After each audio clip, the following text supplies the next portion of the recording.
So for the third problem, so we have find the loose head in the pipe entrance. The speed of the flow is 10 meter per second.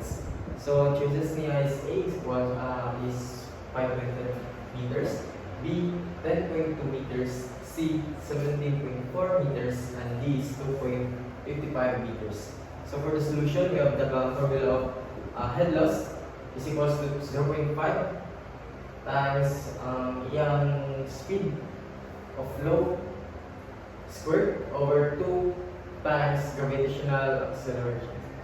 So, substitute na ito ang yung values. We have 0.5 times 10 na speed of flow squared over 2 tapos ang standard na gravitational which is 9.81.